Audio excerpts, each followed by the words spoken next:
गेल्या आठवड्याभरापासून तुम्ही रोज सकाळी पेट्रोल पंपावर काय पाहताय? अहो, बदललेला आकडा दररोज बदलतोय आणि एवढे वेगाने बदलतोय की साला मला वाटतंय तो महिनाभरातच 200 जाईल.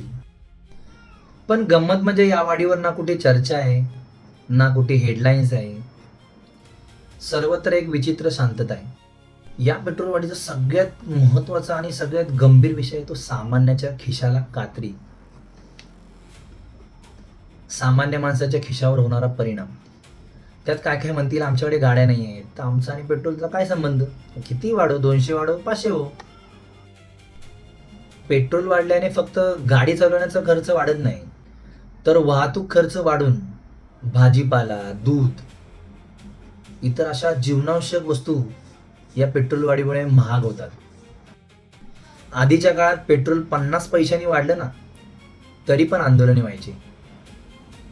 आज रोज पेट्रोलचे पैसे वाढत आहेत, तरी राजकीय पक्ष, जे महत्वाचे मीडिया आहेत, हे प्रश्न मांडत नाही आहेत. यावर मुद्दा मेन प्रवाहातली माध्यमं यावर बोलायला तयार नाही आहेत.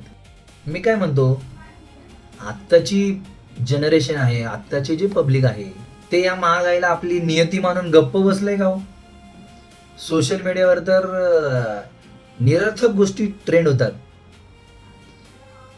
पण खिशाला कात्री लावणाऱ्या या महत्वाच्या मुद्द्यावर कोणच का बोलत नाहीये? जर विचार केला तर मागील हफ्त्यापासून किंवा मागच्या 10 ते 15 दिवसांमध्ये जर तुम्ही तर विचार कराल तर 103 पासून पेट्रोल 106, 107, 108 होऊन आज 111 झाले.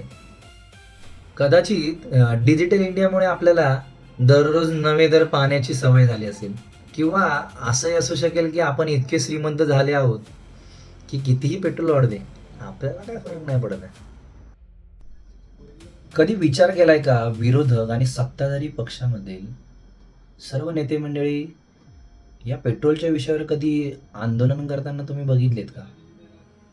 नाही ना. कारण पेट्रोल आणि डिझेल केंद्र आणि राज्य दोन्ही सरकारच्या हक्काचा, कमाईचा मार्ग आहे. पगारे, विकासाची कामं करण्यासाठी सरकारला कराची तर गरज आहे, आणि हा कर मिळणार कुठून? तर या दोन माध्यमातून सरकारला मुबलक प्रमाणात कर मिळतो.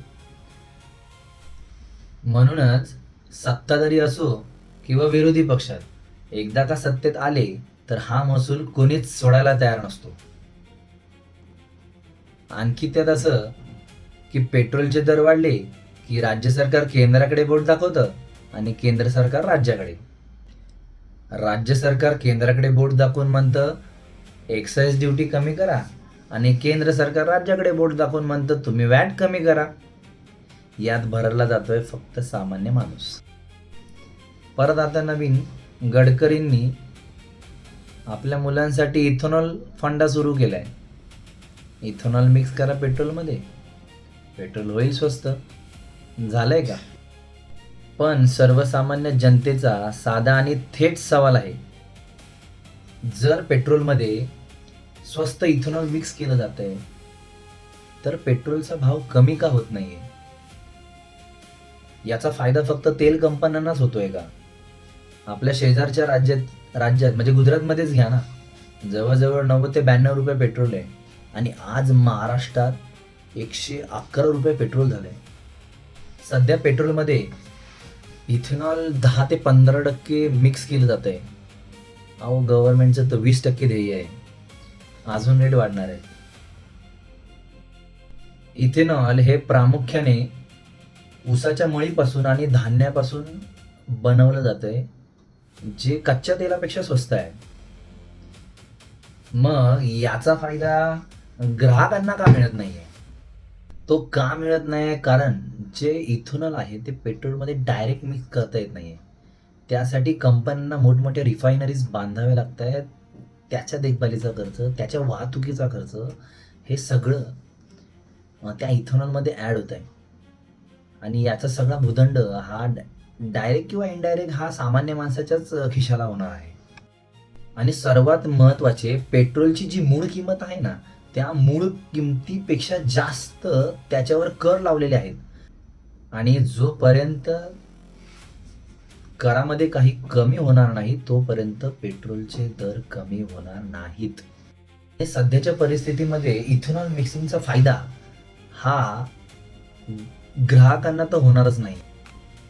याचा पहिला फायदा तर देशाला होईल की त्या इथेनॉल मिक्सिंगमुळे तरी आपले जे चलन आहे ते परदेशात न जाणं म्हणजे परकीय चलन वाचेल आपलं, आणि तेल कंपन्यांचा नफा टिकून ठेवण्यासाठी तरी नक्कीच फायदा होईल.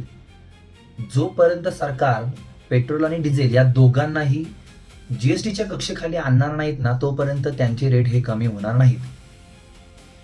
राज्य सरकारने जो पेट्रोलच्या मागे वॅट लावलेला आहे, व्हॅल्यू ॲडेड टॅक्स, आणि जोपर्यंत आपले राज्य सरकार वॅट स्वतःहून कमी करणार नाही तोपर्यंत दुसऱ्या राज्यांपेक्षा आपल्याला हे पेट्रोल आणि डिझेल हे महागच मिळणार आहेत.